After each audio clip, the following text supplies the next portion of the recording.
Hello everyone, I hope you're well. I'm here with the very last chapter of Hamish and the Worldstoppers. So in the last chapter, Hamish, Alice and the other Pause Walkers saved Starkley and the rest of the world from the Terribles. So, chapter 35, 1 week later. 1 week later, in the town square, underneath the big clock that now always seemed to run on time, Alice Shepherd beamed the biggest smile of her life.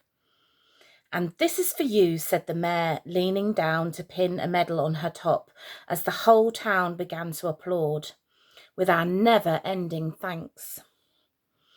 If it was possible, her smile grew wider still, and she waved at her parents in the audience. It had been a great day so far. The mayor had announced that after careful consideration by the relevant judges, who had taken into account both the monster invasion and the subsequent juvenile rebellion, Starkley had officially been named Britain's least most boring town. They were getting an award. Buster had already had his medal for incredible bravery. So had Venk and Clover and Elliot, and all their parents went crazy as their names were read out. Robin literally could not believe he'd finally been called brave, and his mum looked on, beaming with pride, as she munched on a fresh bag of Japanese jellyfish shavings. Every kid in Starkley who'd had a filling and fought the Terribles was included. Each one seemed so full of life and colour and excitement as they sat on that little stage underneath a banner that read, "Thank you, Pause Walkers," with their silver medals on sky blue ribbons. Only Hamish Ellaby seemed a little out of place. He seemed grey, like he'd forgotten how to smile, like there was a small black cloud constantly hovering above his head. "Come on, buddy," whispered Grenville, who was dressed to the nines in a full-length black El Gamba costume with ceremonial cape. "You should be happy." "And finally," said the mayor, now reaching Hamish, "Starkley would like to thank you, Master Hamish Ellaby of 13 Lovelock Close." An enormous cheer went up as a brass band began to play. Tiny children all over Starkley pulled party poppers. A smiling Rex ox used his leaf blower to thrust ticker tape high up into the air. Hamish's mum kept tapping people's elbows and saying, "That's my son up there. That's my Hamish." Even Jimmy stood and applauded and whistled, proud as punch that he had such an amazing little brother. But Hamish could not help but notice that there was still a chair next to them that was not filled. And Hamish did not smile. "Maybe your dad'll read about it in the paper, Hamish," said Alice kindly, as the two friends moved away from the party. "Maybe he'll see what he's been missing, or maybe he'll just stay away, and that'll be for the best." They looked out over Starkley. It was covered in sunflowers. Farmer Jarmer had donated a flower to every house in Starkley, and each and every resident had been scattering seeds across town too. Perhaps it was an allergy, or maybe it was the size of them, but for whatever reason, the Terribles hated sunflowers. Even though they'd captured all the beasts frozen in the paws, Starkley was taking no chances. The bugle that Alice had thrown into the field to keep it from the Worldstopper General's grasp had been given to the mayor. It was to be the first and only exhibit in Starkley International Museum of History. Unfortunately, you couldn't really see it as the mayor had it entirely encased in concrete. At least he thought it was concrete. Hamish suspected it might actually be Xenoxyclump. The town looked a treat. The entire square was piled high with free sweets, thanks to Madame Couscous. She'd been up all night, too, replacing all the cobblestones with gobstoppers. She'd even met a new man. "Who's this?" Clover asked her.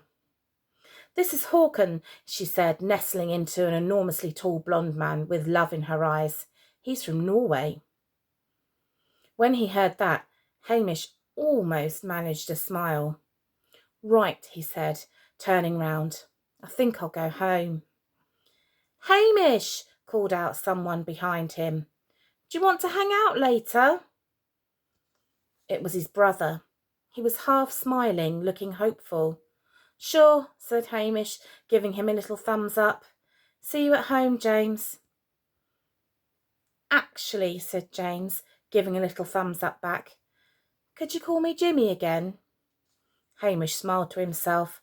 Maybe things weren't perfect, but at least life was pretty much back to normal in Starkley.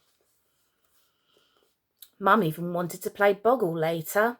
She said she'd be back early from work today because complaints in Starkley had dropped from 3,414 a week to just 2. And both of those were from Mum herself, complaining that now she didn't have enough work to do. Maybe Hamish would walk past Slackjaw's motors on the way home. Mr. Slackjaw had seemed very pleased with Hamish lately. He'd even offered him a Saturday job when he was older. Since the rebellion, sales of Vespers were up 500%. Dad had always said a Saturday job was an important thing, and maybe he could plant a few more of his sunflower seeds on his way home. Just for the future, just in case. And then the strangest thing happened. From nowhere and almost silently, a blackbird landed on the pavement right in front of Hamish. It looked up at him. Now, I don't know what it looks like when a bird smiles, but surely birds must smile sometimes. And maybe this was one of those times. It blinked its eyes and tilted its head to one side. That's weird, said Alice. Hamish frowned and leaned forward for a closer look. The blackbird, said a tall, willowy woman who Hamish was certain he hadn't seen there before. He didn't recognise her at all. That's what we used to call him. Hamish and Alice looked at the stranger. She was dressed in white. She had straight blonde hair tucked neatly back behind one ear, sharp blue eyes, a long straight nose. There's a picture of them. I'm sorry, said Hamish. In the before, we called him the Blackbird. The kids looked at each other. This nutter was making very little sense. Okay, said Alice gently. Who? Who did you call the Blackbird? The woman smiled. Your father, Hamish, she said. Hamish went white. My dad, he said quietly and cautiously. You knew my dad? I know your dad, she said. I've known him since the before. Who are you? Said Alice. I'm a friend, said the woman. I'm no one. What do you mean, in the before? Said Hamish, as she guided them to a bench and sat with them. Before what? Before the events, she said. Your father helped start the uprising. The Worldstoppers wanted him finished. That's why they came to Starkley. For him. My dad is in sales, said Hamish, still not quite knowing what that meant. I am also in sales, she said, and he noticed the small black logo on her top. A sunflower flanked by wings. I work with your dad at Belasco. The stories he told you, the ones that secretly you thought he made up. They were all true, Hamish. She caught herself. Except for that one about being followed by a bunch of angry Romanian spies around the Holiday Inn. That was utter nonsense, though it was based on a true story, I suppose. Hamish was having trouble computing all of this. Where is he? Said Hamish. If you know my dad, where is he? They used to keep him where they kept the others, the ones you rescued. He was in the last cell along. He'd scratched a blackbird onto the wall in case you ever followed his clues. His clues?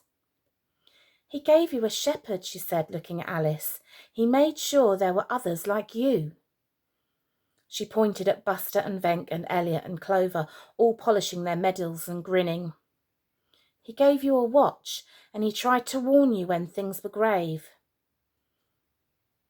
The birds, said Hamish, remembering the blackbird in the garden, the one in town, the one at the window. He loves you, Hamish, but your dad had to go. Where? Said Hamish desperately. He had to help the Nether people. And then a loud and furious voice came from absolutely nowhere, echoing around town and leaving fear in its wake. Grenville Bile, what are you doing out here, boy? Everyone flinched. It was the postmaster, that fearsome brute, Tabitha Bile. She stormed into the square, dragging her enormous burnt-out post office trolley behind her. Her face was bright red, and she pointed one fat sausage finger at her son accusingly. There's a picture.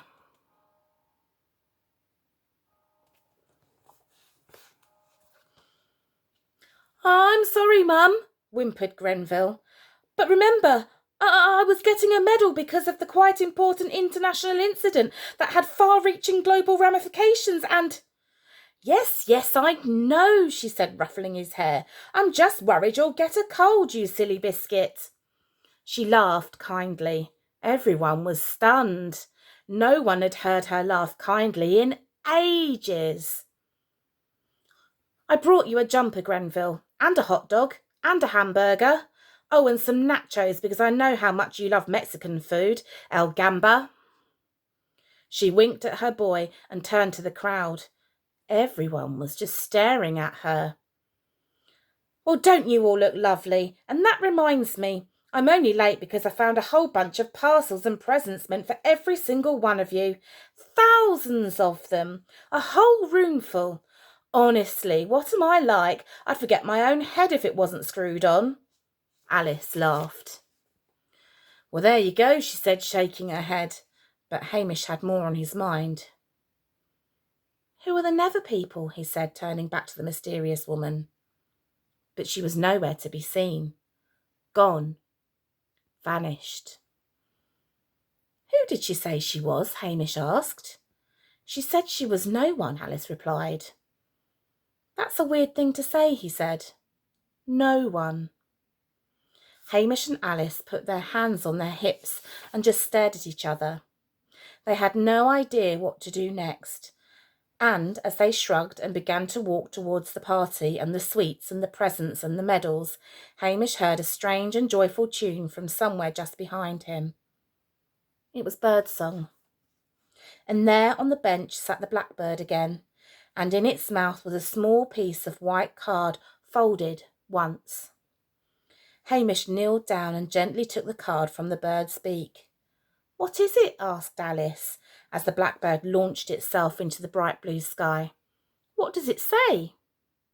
Hamish read it and frowned. It's an address, he said. Number 1, Arcadian Lane, London. Alice took it from him. No, 1, she said. Doesn't it look like no one? Hamish smiled. He had an address. Maybe, far from being the end, this was the start of something. The brass band struck up again, and from nowhere far above, a blackbird called. And that's the end of the story. I hope you enjoyed it. Bye.